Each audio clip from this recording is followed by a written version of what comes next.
It has been called mother's ruin by some, and mother's milk by others.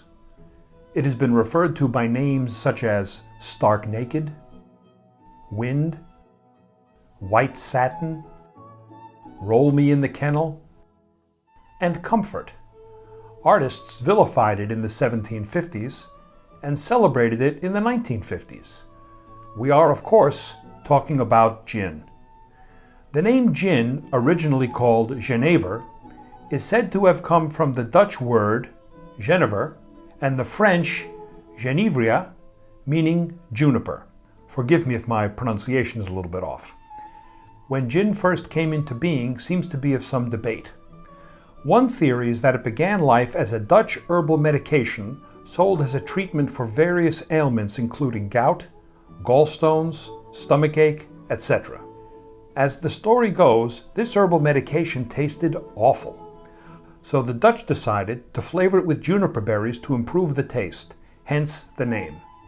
Another story credits Dutch physician Franciscus Sylvius with the invention of gin in the mid-17th century.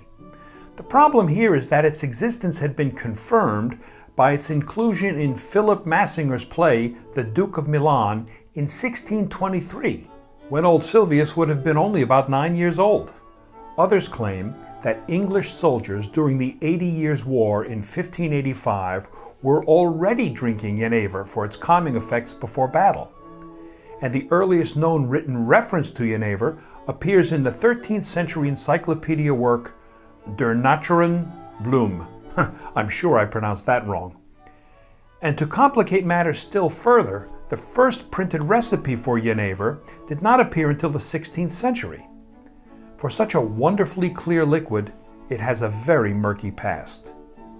Now today, gin is a worldwide multi-billion-dollar industry, with small boutique distilleries popping up at a staggering rate, most all producing very high-quality products that are being sold more often than not at very high prices.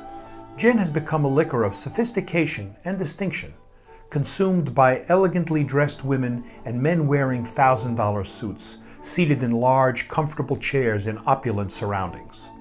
But this was not always the case. From the early 1700s in England until roughly the end of Prohibition in the US in 1933, gin was the drink of the poor and the great unwashed. This was due to its low cost, high alcohol content, and relative ease of production.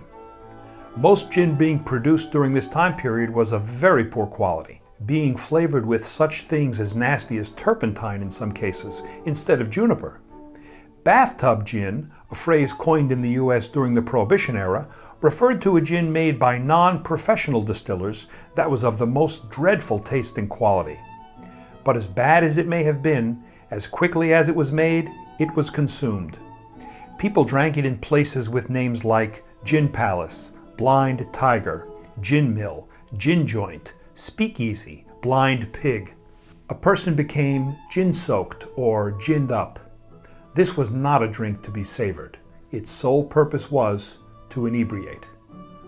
So what exactly is this mysterious elixir called gin? Well, at its most basic, gin is a distilled spirit which derives its predominant flavor from the juniper berry. Now that's pretty straightforward, right? Well, if it were only that simple. You see, gin is without question one of the broadest categories of spirits in the world, with some of these categories being gin, distilled gin, London dry gin, Plymouth gin, Dutch gin, double gin, Old Tom gin, barrel-aged gin, compound gin, Citadel gin, sloe gin, international style gin, new wave gin, new American gin, Navy strength gin, flavored gin, Genever, grape-based gin, and practically any other juniper-flavored spirits.